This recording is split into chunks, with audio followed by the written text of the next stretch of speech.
Hi, folks. Welcome. Come on Hello. into the room. Let's get ourselves settled. We have a remarkable registration list for today, and we're so glad you're here. So, as people just keep popping and we see those names, we'll just say welcome. I'm David Allen Brown, a senior consultant for Interaction Associates, and Rachael Grail is here as well, director of consulting and training. And we're pleased to provide this webinar for you today. I always like asking people what they're looking forward to in the new season. Maybe if it's getting colder where you are, what do you look forward to about autumn or the holidays? Yeah, good. We've just turned the corner. I'm in New York City based, and today feels very much like autumn. And walking through the streets feels like the holidays are coming quickly. So, yes, put into chat. I love that question. What are you looking forward to in this new season, whether it's based on the weather or just your life and the rest? And dive in. And here comes some responses. Feel free to put in where you're located and how you found us. And yeah, I heard there's snow in the Midwest. My family's from Indianapolis, Indiana, and that came on the group chat this weekend. Carrie gets Awesome. to look forward to spring. I love that for you, Carrie. We'll be Right. living Yeah. vicariously through you. Jackie's getting out of the cold from British Columbia into Yeah. Mexico. Oh yeah, time with kids, family. I didn't realize it, but maybe this is the perfect topic for getting ready to go visit family for the holidays. I think so. Yeah. Selena, I live near you. I'm in the East Bay as well. So you're in Oakland, California. Welcome, my Okay. East Bay. Yeah, quite a few Canadians too. Welcome. So glad to know. Yeah. Good to see Larry here. Welcome, Larry. Thanks for Yeah. coming. Hey, everybody.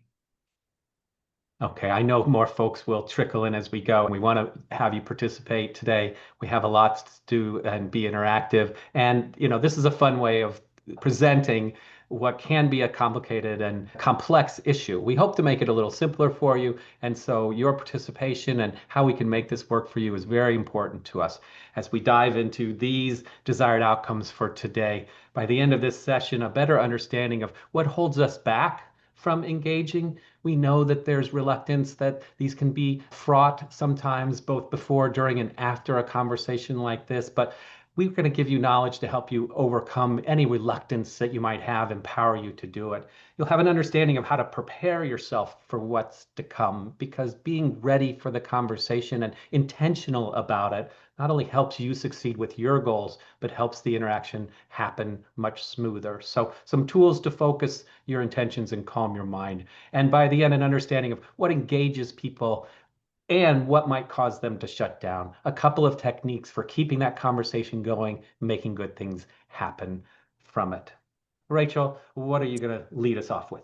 Yeah, well, just so that you can kind of present something that feels real for you a little bit, think about difficult subjects that come up for you. I mean, either at work or at home, really, whatever has a little energy around it. We've got some examples here on the left to seed your thinking.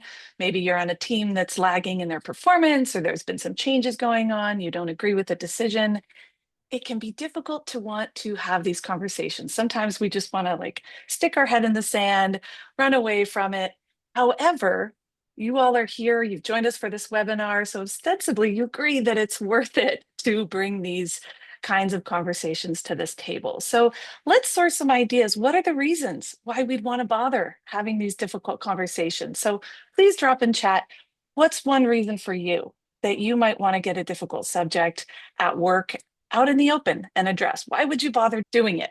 And you can have it be at work or in a personal thing. Either way is fine here. So we've got some good things coming. I love this, Mike. It was Christopher. It builds trust. This is a huge point. Absolutely. What else? We've got, yes, it improves the working relationship. You can work towards a resolution, nipping problems in the bud. Lots of great reasons. There are a lot of great reasons. And actually, you probably won't be surprised to know that there's been a ton of research done on this. MIT, the Center for Creative Intelligence, did some research and they found exactly what you all are saying, that getting things out in the open encourages the kind of communication that allows us to do better work together, that allows us to collaborate in a more creative and positive way. So it increases all these things you see on the screen, feedback, the opportunity for consensus, really all of the things that help us work well together. And importantly, it reduces workarounds, feeling stuck, worry, and paranoia. And yet, even with all of these great reasons, we know we ought to do it, we still sometimes resist. So I'll pass it back to you, David, to explore that with our crew here. Why do we resist? Maybe you know some of the answers. Here's some of the things that came up for us. It's a pretty long list, but go ahead and look through it because you might be concerned about what it is that you want to say. Or I saw even in the chat, I don't want to rock the boat or cause confrontation, making people uncomfortable, or changing the dynamic of the workplace. Actually, let's just put up a poll that has these same answers. So as you're reading down the list, you'll see an opportunity to choose. I think you could choose more than one of these, give it a try, but any of them that might call to you that emotionality, which might lead to not feeling safe. Sometimes we just don't know the skills that having this conversation upwards, not sure how to do that or how my manager might respond. Not my place, or just don't want to deal with it, let someone else.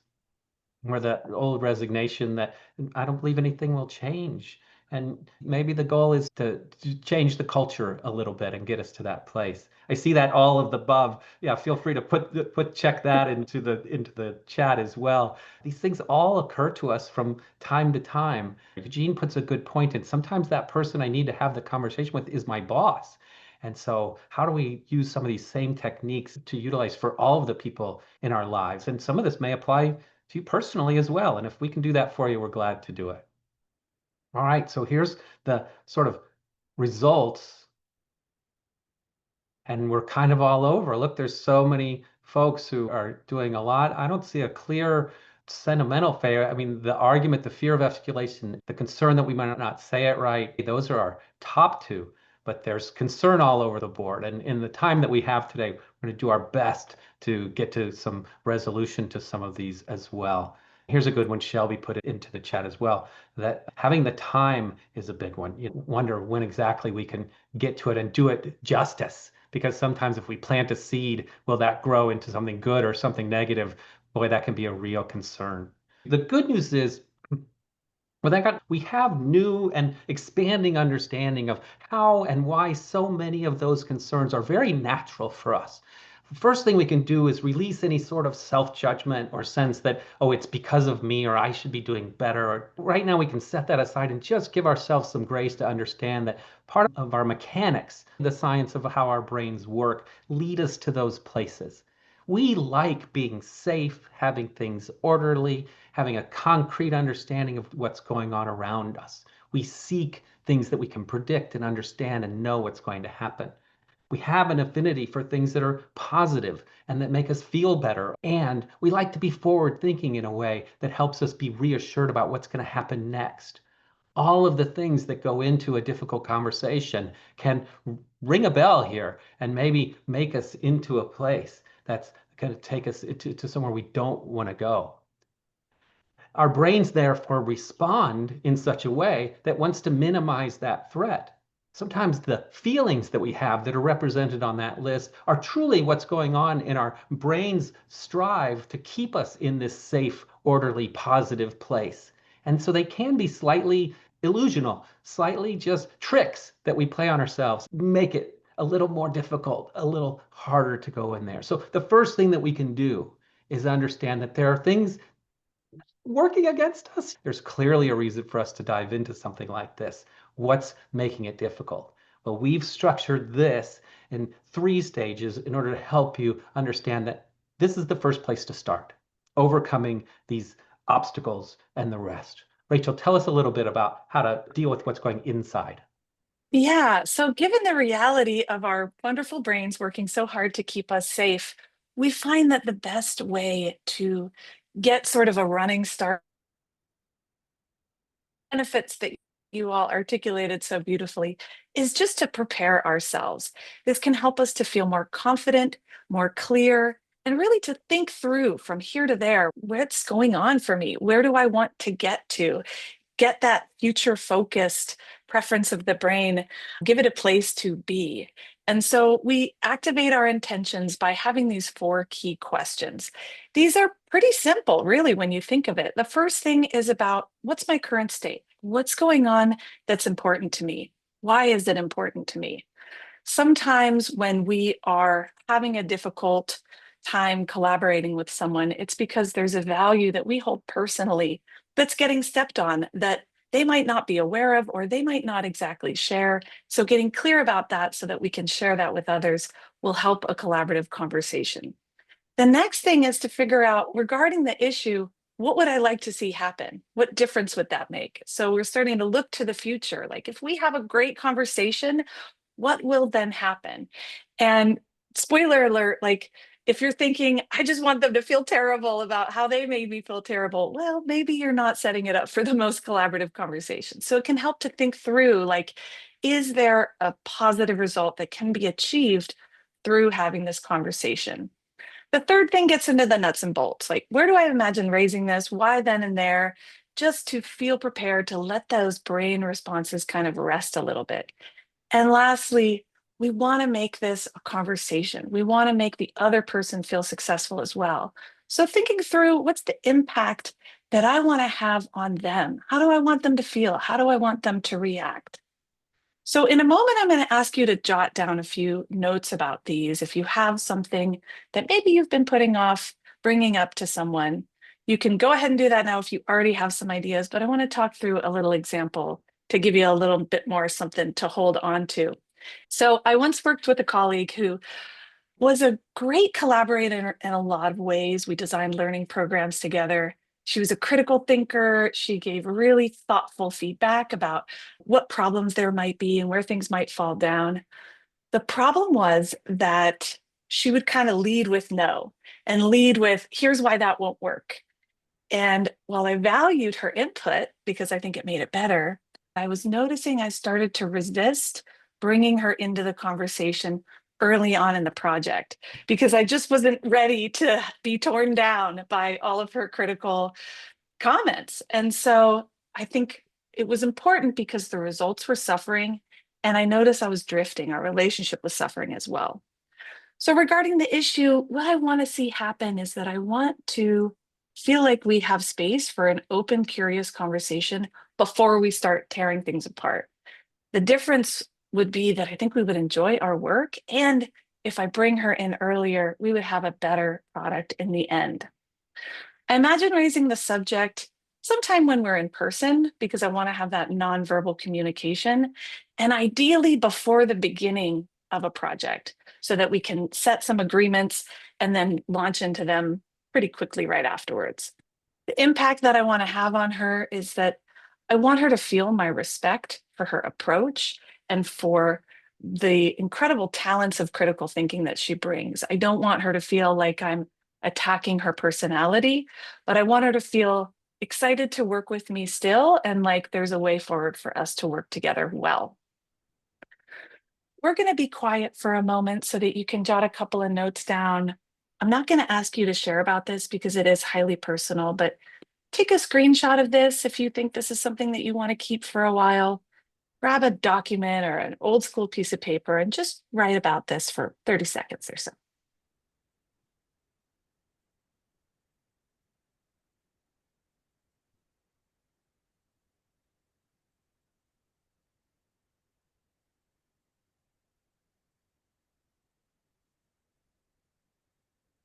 One of the things I really love about your example is when you get to the impact on others, you were like, I want them to feel all of those things, the respect and the rest. So often when we're processing something like this, we're like, well, yeah, I love them, but well, of course they're good at, and yes, I need them for. But then when you get to the actual conversation, you may not include that part. You want to dive right into Right. what the issue is. So having that in our frame of mind really helps us in this whole first section of like preparing yourself, like what do I want to achieve here? And Yeah. that how we want the other person to feel is so important. So Yeah, thank thank you you. for bringing that in. And I think that ties into that future focus piece. It's a future for not only me, but for my collaborators. How do we move forward into a better future together? That's the real idea. Yeah. So I want you to notice, all of you out there in webinar land, if you started thinking about a situation and all of a sudden it's getting real, like, oh my God, I'm going to have this conversation. Ugh. You might notice that threat response is getting activated. Maybe your heart rate is going up. again, just like David laid out so beautifully, that's very real. It's very normal. You're not doing it wrong. And so the next thing that we do to prepare ourselves is to just check in. What's going on? And how do I relax? How do I calm my mind a little bit so that when I bring this conversation to them, I'm coming from a calm, centered place. People react to what's going on inwardly with us. And so when we're highly activated, that can trigger a co creation reaction response. So we have this simple little grounding exercise for you. We're going to try it out. It takes a few deep breaths. We'll talk about box breathing. We'll inhale and then exhale more slowly. We smile slightly, which tricks our brain into thinking, like, oh, I'm having fun. And then we say to ourselves, this will be good. Or you can say any affirmation that you're willing to believe about the conversation that you're about to have. So notice where you are right now. And then I'm just going to walk you through this exercise. We'll do it once. So please put your feet on the floor or do anything that makes you like 15% more comfortable. You can kind of move your body around for a minute. Just notice, like, oh, okay, here I am in my body. Breathe in through your nose to a count of 4. And out more slowly to a count of 8.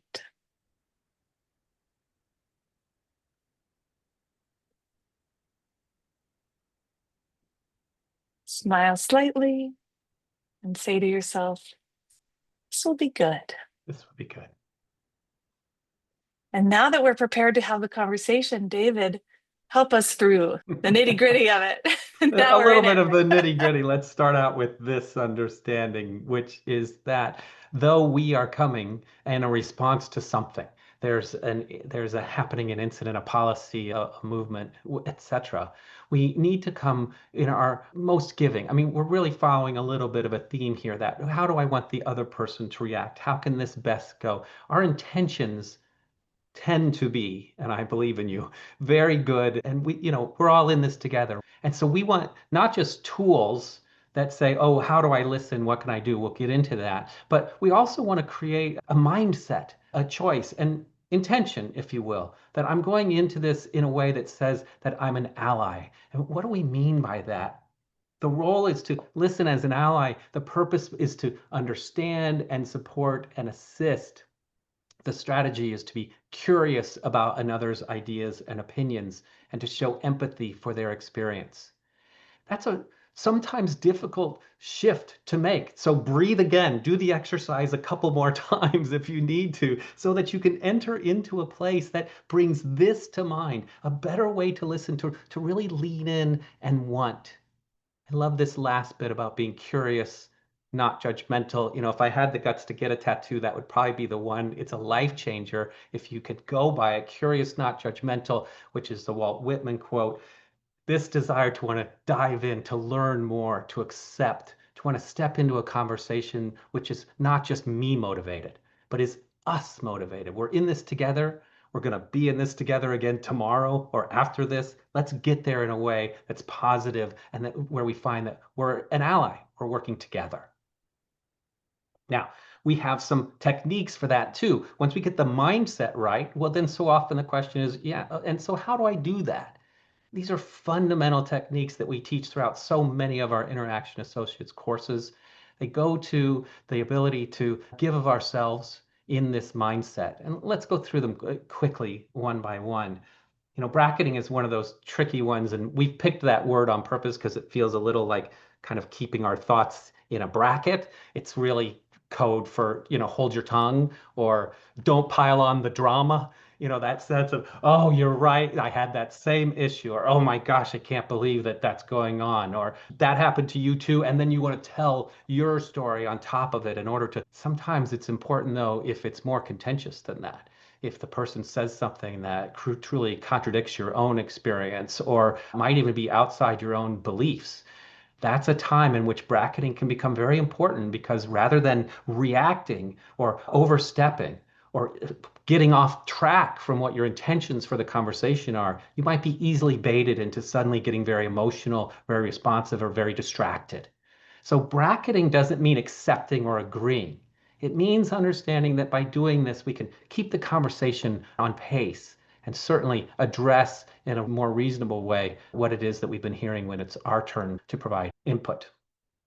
Sometimes we reflect back, we repeat exactly what the person says. This is an underutilized and highly effective tactic for doing the bracketing. And not knowing what to say, feeling like I have something to say, then don't say anything except just repeating directly back what they say. So, Rachel, I understand that the last time the budget cuts came pretty much devastated you and you barely came to work the next day. Okay. So Devastated you. Yeah.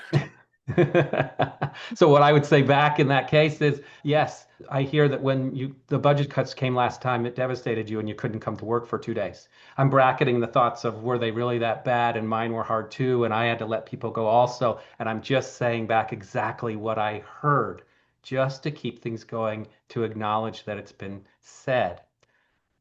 Just see how long you can go only repeating back exactly what other people have said to you. And you'll be the hit of the party. People will leave and say, oh, that guy Rachel brought, he was great. Oh, such a good conversationalist.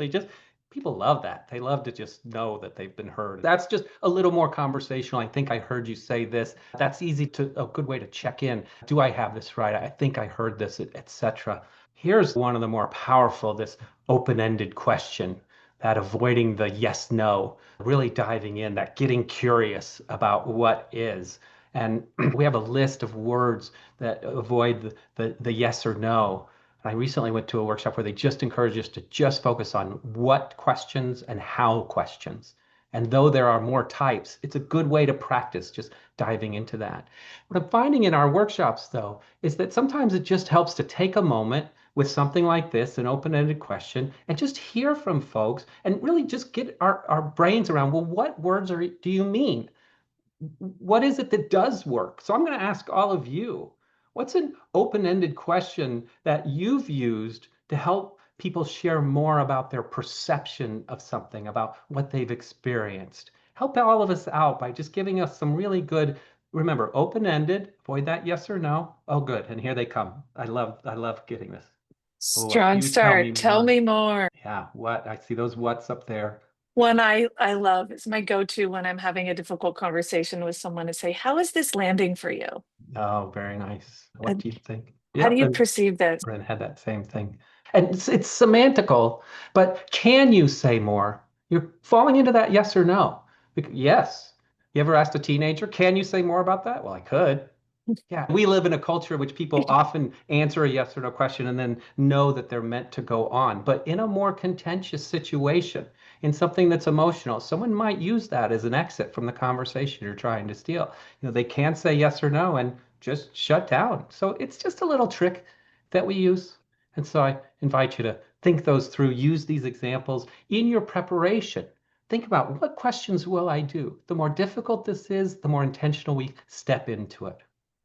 And that last one there in our techniques for listening is check your perceptions, express your hunch, and see if you're correct. Ask for clarification. It follows those open-ended a little bit. I think I heard you say that is more specific about what they're already saying. Feel free to go a little further into, is that because, and something else you know about the situation. Help me understand. I think I see you going down this road. Is that because of, but tell me your experience. Just continuing to invite more and more understanding from what they're doing. And the remarkable thing is the longer you can stay in this space, the more trust you're building, the more relationship building you're doing, the smoother the process becomes because you're stepping into a shared understanding instead of diving in with what you believe they perceive and what you know you think is right and going right at it. Explore through listening, and I think you'll find that you're moving into really the next phase, which is a really key and important step for it. Rachel, why don't you take us there? And by now, everyone, you might be kind of seeing that this isn't about coming to the table and saying, here's the situation, and I have all the solutions, and how do I get you to agree with what I'm proposing? This is more about how do I start a conversation that may feel challenging, but stay in collaboration so that we're actually co-creating a new way to work together or a new way of being together. And the great thing is that then you're off the hook from having to have all the answers. And in fact, your collaborations will be more positive if you come with a little bit more openness to create the answers together and say, here's what I need. What do you need? Someone asked about, how do I manage up? How do I have difficult conversations with my boss? And this is one of the most powerful things, is that as long as you get agreements every step of the way, and it could be even starting with, hey, I'd love to talk about something. Can we have a chat? That's the first agreement that you're making. So the idea is that we're coming to someone with a sincere desire to have a collaborative conversation. We're listening, we're starting with our preparation, and then together we take small steps forward so that we go down the path of a new way of working that is an improvement upon what we were starting place. So the road to change really does begin with a few modest steps. Start small. Think of these as tiny, discrete decisions. One of the things that we like to do at Interaction Associates is kind of like make the invisible realities of how do we actually collaborate with people more visible. And so we've laid out the path to creating durable little agreements in a series of 4 key steps. And Yeah, on and the I next think it's slide, oh, go ahead. yeah, I'm holding on to the slide because I just want to reiterate that some of these conversations, there's a lot of implication. We assume we talked about that. I thought we decided this, but now we've put something out where we make that more visible. And so I just wanted to reiterate that point before we get to the actual steps. Thanks. Yeah, no, that's a great point. And we never want to assume even that someone's ready to have the conversation. We might be ready, we might be prepared, we might be in the location where we plan to have the conversation. And then we have to first see if they're really able to have that conversation right now. Hey, check in, what's going on? So the first thing is we present a proposal. It might just be like, hey, do you have a minute to talk? Then we check for understanding, and they might say, well, yeah, how much time do you need? Do you need 10 minutes? Or, oh, yeah, I think we can do it in 10 minutes. Okay, great. So now works. Yes, we agree. Great, we agree. You wouldn't necessarily document that agreement. There's lots of little agreements that you're making in a conversation. So you really would document the things that help remind us after the fact. These are the key decisions that we made that really functionally are going to have an impact on us moving forward. So if you remember my example from the past here, and you can click to the next animation, David, I might be having a conversation with my colleague and we're talking about something, and I want to present a proposal. I want to offer an action or a next step that I think might work for us in our conversation. So I might say something like, how about if when I bring you a new idea, before we dive into what's wrong with it, we do a little plus delta so that I can hear what value you see in the idea, and then also hear what your upgrades for improvement might be. Let's assume she says yes. Okay, great. So we both agree to support that. Awesome. So then I say, great, I might send you an email about this, just outlining what we have to say. It ensures that we're moving through the process in a way that people are clear and that we have a way to remember the decisions that we've made. I know that it's not always so easy, and we don't always go through all of these steps. There's various reasons why we might skip a step or two. Maybe this is the first time you're seeing it. Maybe you're used to seeing this, but which step do you skip? You could just put the number 1, 2, or 3. I see, yes, skipping stepping for agreement. Yeah, sometimes skipping, we've got lots of 3s, lots of 2s. Yeah, sometimes we just skip all of these steps and we assume that it's going to work and we move forward. Yeah, and You I know, encourage people to think too of what are the consequences of skipping any one of these steps. I mean, it seems like one, most people are prepared to present some sort of proposal. And so, what if you make a proposal but skip step 2, Rachel? What's likely to be a consequence of that? if you skip step 1 or Is skip that no, step 2. step 1, I haven't seen a single one, but I've seen a couple twos. What if you skip checking for understanding? Yeah, I mean, for me, and I see this a lot, is that we make an assumption that we're talking about the same thing. And so, depending on the complexity of the conversation, we might go away with 2 different definitions of what we've just talked about. If I say, I'd like you to help out around the house more, he might think that that means taking the garbage out once a week. And I think that that means a lot more than that. So we want to get clear about what are we both talking about, because we have different perspectives and points of departure. The thing about this is that there are reasons why we skip over checking for understanding and checking for agreement. It can be that maybe we're in that brain response, we're feeling a little bit stressed, we're having a little bit higher anxiety, and we want to just rush through the process. We're like, okay, we've had the conversation, great. The thing is that you end up wasting your time, wasting your energy. And so there's a real value in taking the time to unearth and say, is this the best approach? Am I really clear about what's important to you? Am I really clear that we're both talking about the same thing? Are you sure you can agree to this? And so we want to be courageous enough to look for that disagreement. And in order to do that, it helps to have a tool to manage that disagreement. So when we don't agree easily, this is what you do. If someone says, no, I can't really agree to that, then we want to get curious, not judgmental, not reactive, and say, okay, what about that doesn't quite work for you? Tell me your rationale. This is a great thing to use when you're managing up. And then you co create a new proposal. What are we going to take away from this? So let's say, going back to that example, let's say we're talking through, I'm with my colleague, and I've just said, can we do the plus delta? And she says, I don't know. That doesn't really sound like the right way forward. So then I would ask, what about that doesn't work for you? So, it just feels kind of rigid. I would like something that feels a little bit more creative. So then I can either offer something or I could say, well, what do you think? What would you like to see happen? And let's say she says, I think what I can commit to is to start with a question or two. I'm going to inquire before I advocate when you bring me a new idea on something that we're working on. And then we go back to checking for understanding. Okay, so what we're talking about here is that when I bring you a new project, we're going to inquire before we advocate, ask a couple of key questions using some of those listening skills. Yes, all right, we both agree to that. Great. I'm going to send you an email just to share our conversation. And somebody said here in the chat, I think I've lost it now, but they said, I don't like to document because it feels like I'm demonstrating that I don't trust them. It's not that we don't trust the other person, it's that we cannot trust our own memories, frankly. And so there's a way that you can kind of warm it up. I'm just going to send you an email talking about our next project and how we're going to move forward. And so you can infuse that email with warmth or infuse the documentation with whatever is appropriate for the relationship and the conversation that you've had.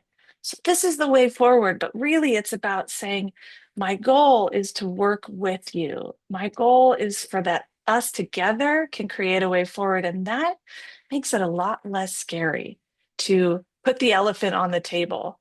If we could just say, all right, well, here's an elephant. What do you think? How do we approach this?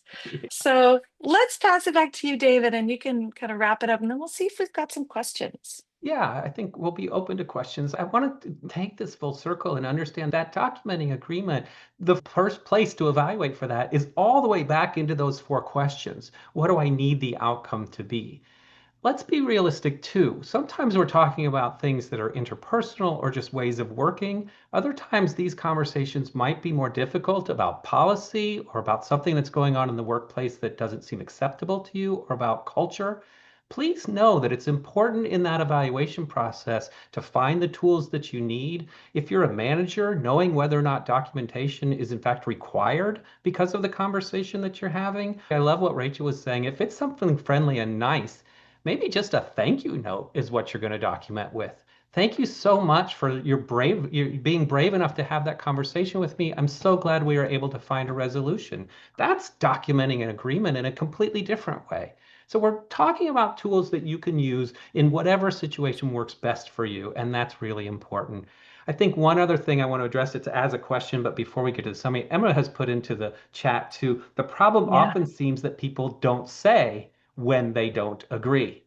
And that can be it. So yeah. that's why check for agreement is not a, are we good? It's a, so based on what we've said and agreed to, we understand this proposal. Do I have your commitment? Do I have your buy-in? What phrase works best for you to say, you know, and then how can we hold each other accountable for this? Would it be okay if I checked in with you about it again? I'll feel so much comfortable raising this the next time because I know we're just practicing and learning as we go along. All of these sort of graceful and insightful ways of reminding people that, yes, we agreed to something and it's important enough to me to follow through with some sort of documentation or some sort of accountability that's, of course, appropriate for the situation. So much of which comes in that second step. What is it that I'm resolving? Remember, we're built for safety. Our brains are holding us back from having this. But with the right preparation, both on the intellectual side of our brain, that understanding, outlining, thinking through those four powerful questions we shared, but also internally, am I coming with an approach, an attitude, a mindset that really is collaborative? And am I putting that into action when I'm listening?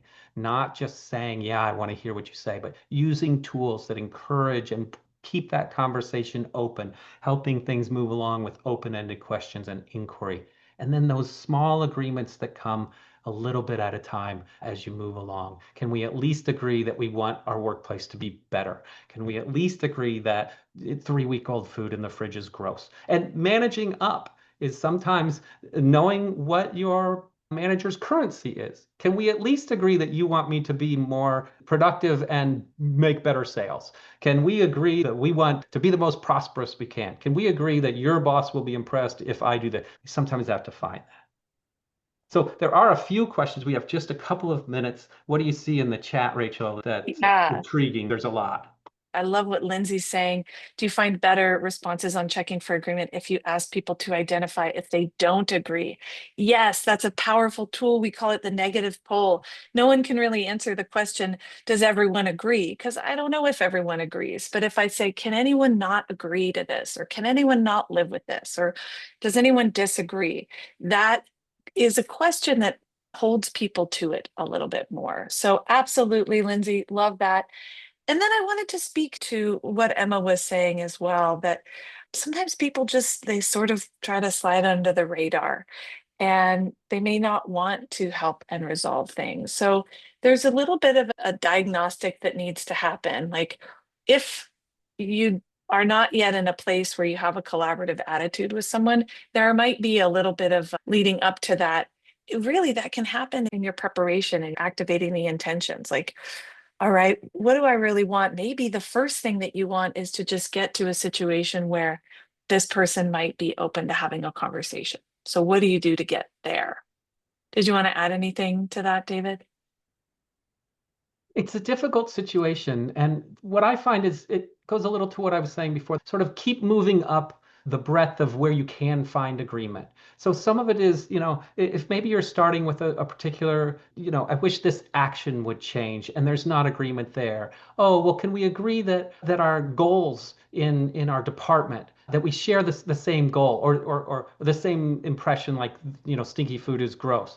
Okay, well, they're not as okay, so then can we at least say that we share the value that everyone should feel safe in the workplace and that some people are uncomfortable with moldy food? Okay, well, gee, they're not really exactly. Okay, can we at least share the value that as a company, we are respectful of each other and that we want that everyone is allowed to have a say and feel, you kind of just keep moving up. There's somewhere you agree. Can we both agree we still need this job? Somewhere in there is that small agreement that can get you back down the ladder to the actual specific Yeah. action or activity. And it's difficult to do, but finding that first place, that first direction to come at it together can often get us there in a big way. Yeah. And just like Jack says, sometimes people do stay silent, especially if you're trying to build agreement in a group process. That's why those steps for building agreement can be so powerful. If you do the step, if you are really clear about what we're talking about, what's our proposal, and then we get really clear about what does that mean? What are the implications? How does that impact the different people that this involves? Then they can get more clear about whether they agree or not. And then we asked explicitly, is this something you're willing to support? Is this something you're willing to implement? It's a lot harder to wiggle out of that when we just state it straight up. And it's not meant to be like, now let's agree. It's meant to be really from a curious place. What about this works for you? What about this doesn't? Let's find a way that does work. And I love what you said, David, about where can we find the small agreements that we do find common ground on? Can we both agree that we don't want to have a terrible time at work, that we want to have a more positive relationship, that I don't want to have to be avoiding you? Usually there's something small that can start you down the path of being able to have these conversations. And also, I would say start with the baby elephant, work up to the big mama later. If you have a relationship or a situation where there's not a lot of trust or rapport, start small and practice with things that are a little less high risk. And then over time, you will get the kind of relationship that is resilient enough to have the bigger conversation. So that's what we're going for. But Yeah, you don't such a have good to point. eat the whole elephant at once. And please don't Right, eat that's any right. elephants because they're wonderful creatures.